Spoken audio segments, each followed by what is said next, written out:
Allahu Akbar, Allahu Akbar, Allahu Akbar, Allah. The hour has come.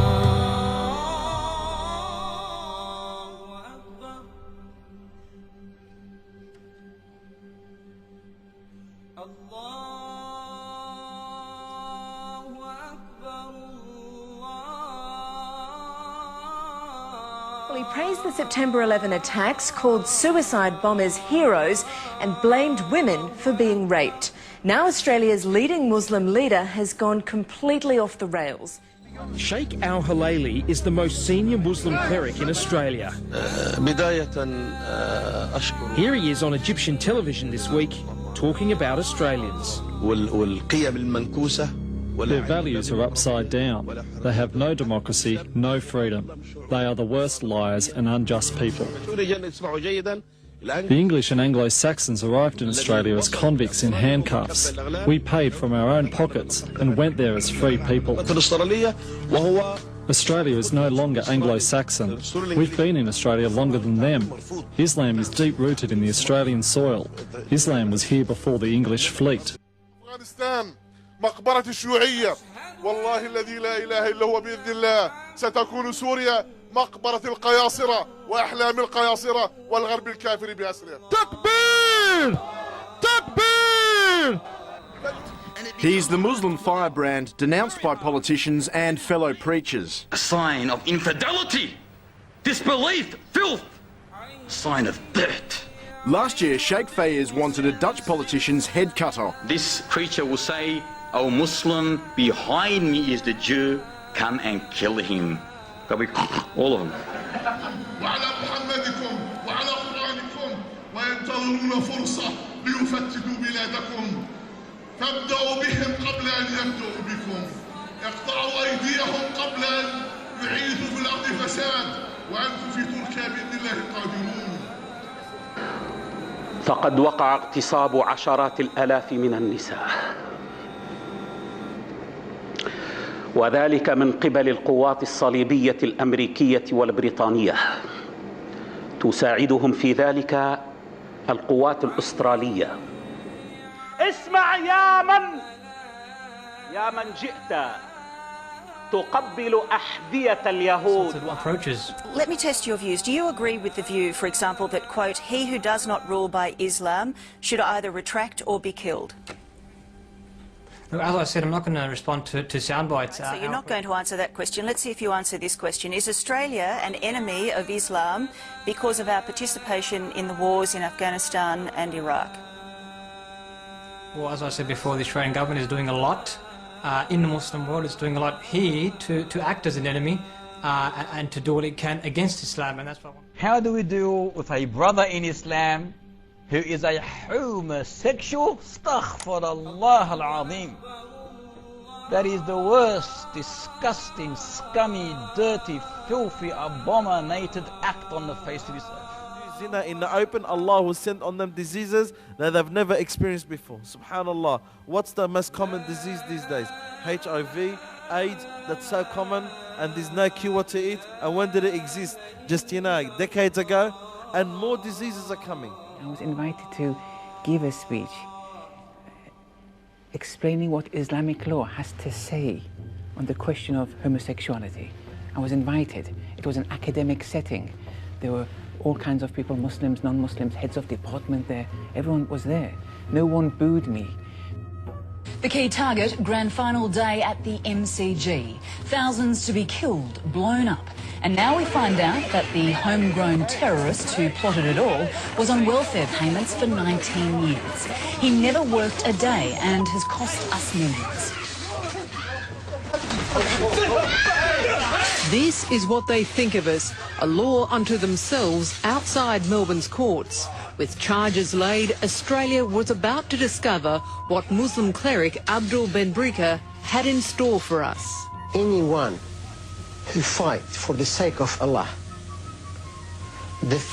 when he dies, the first drop of blood that comes from him out, all his sin will be forgiven. There are two laws.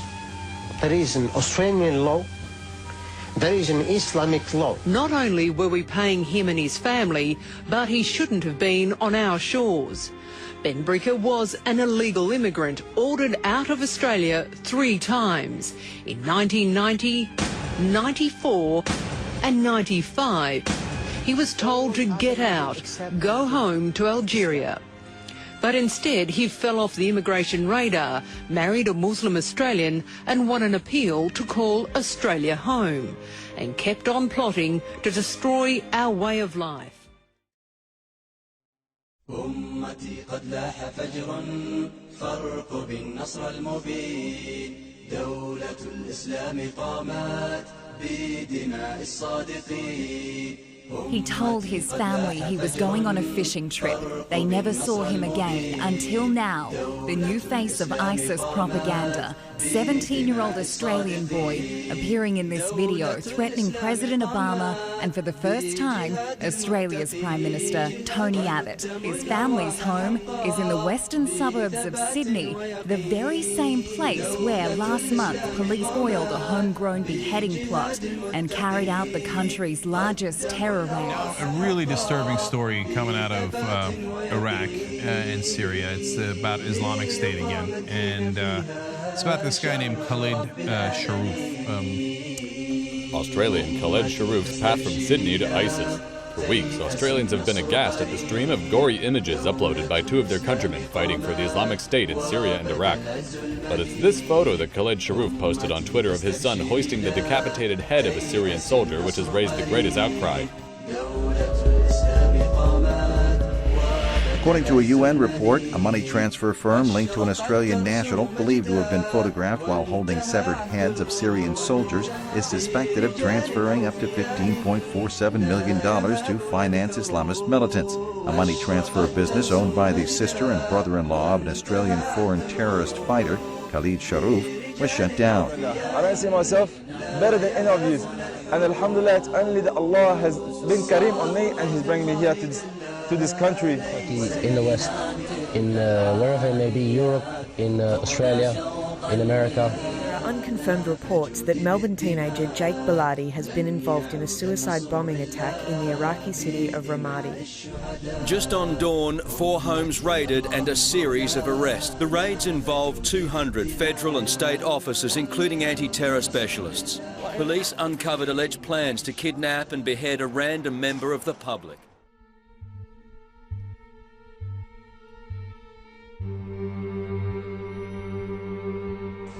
Good evening. It was one of the worst days in the modern history of one of the great cities in the world. In Sydney, Australia, one man, now dead, held 17 innocent people in a storefront standoff from day into night. Before it ended in flashbang grenades and gunfire, and not all of the innocents got out alive. Iranian-born Manharan Manis, a self-styled radical sheikh with a history of trouble with the law, who was on bail facing charges of accessory for the murder of his ex-wife. An 18-year-old stabbed 2 counter-terrorism police before they shot him dead in Melbourne's southeast on Tuesday night. The teenager had come to the Endeavour Hills police station to be interviewed when he lashed out at the 2 officers. Just after 4 o'clock yesterday afternoon, here you can see 15-year-old Farhad Jabbar Khalil Muhammad walking along, dressed in black, waving a gun and shouting at special constables. As it all unfolds, just metres away, behind a wall, young children playing at the Good Start Daycare Centre. Farhad Jabbar Khalil Muhammad must have known this was a suicide mission. Police in Australia have arrested 5 teenagers on charges of plotting an Islamic State-inspired terror attack. Victoria State Police say the teens were planning a major attack in Melbourne to mark the centenary next week of the Anzac landings at Gallipoli during the First World War. Police said they thwarted a plot to carry out beheadings in Australia by supporters of the radical Islamic State group by detaining 15 people and raiding more than a dozen properties across Sydney on Thursday. The raids involving 800 federal and state police officers, the largest in the country's history.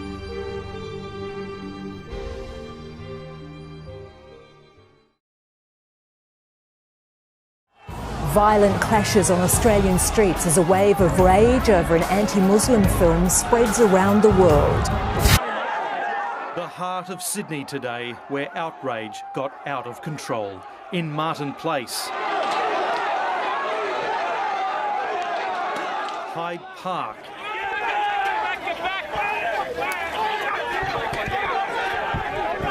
Market Street,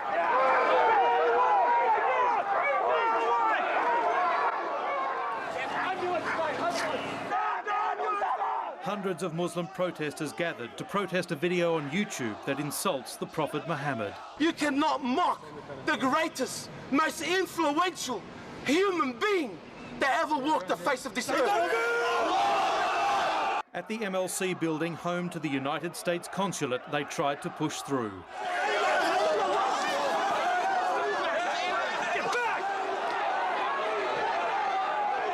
Police rushed in reinforcements, while some in the crowd tried to calm the rest and failed. The protesters poured down Market Street. It's just voicing our opinion. Yes. That's the least we can do. Police pushed back using pepper spray. This officer was knocked out cold. Police made several arrests as they tried to contain and control the crowd, an operation that's taken several hours.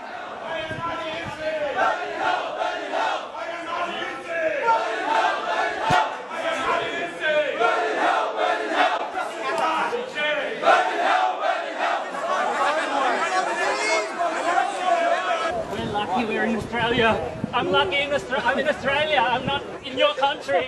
Yeah. 10 News cameras capture Ahmed Elmore at the very centre of yesterday's violent CBD riots.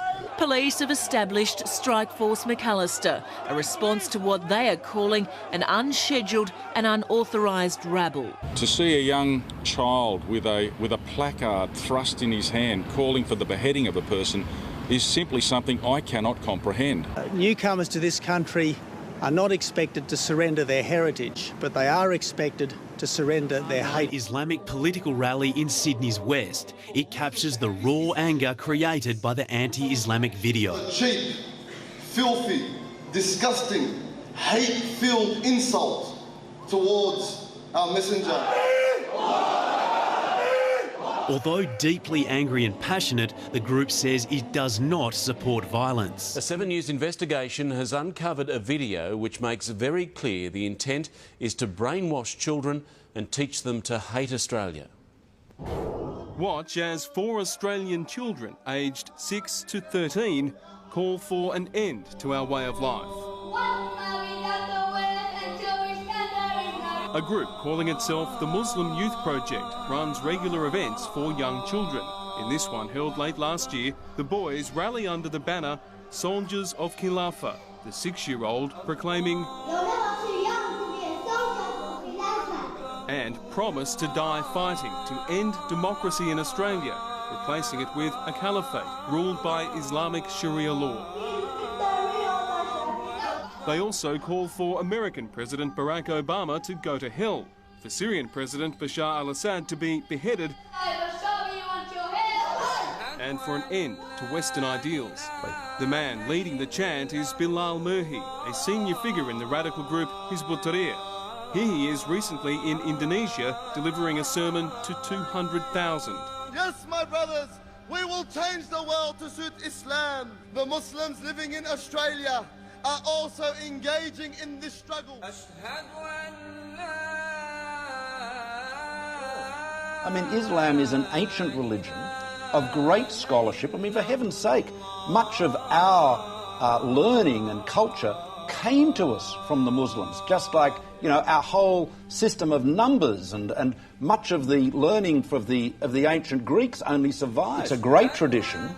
It is important for us that we promote and encourage Islam and Islamic traditions which are moderate, which support freedom, which support democracy, and which support Australian values, not in the sense of Aussie values, but in the sense of democracy, rule of law, tolerance, freedom. That's an order. The leadership Would you please? The leadership is powerful. Before you go up, are you confident you can speak? Thank you very much. Assalamu alaikum. Peace be upon you. And very good evening to all of you gathered here tonight on this very special occasion.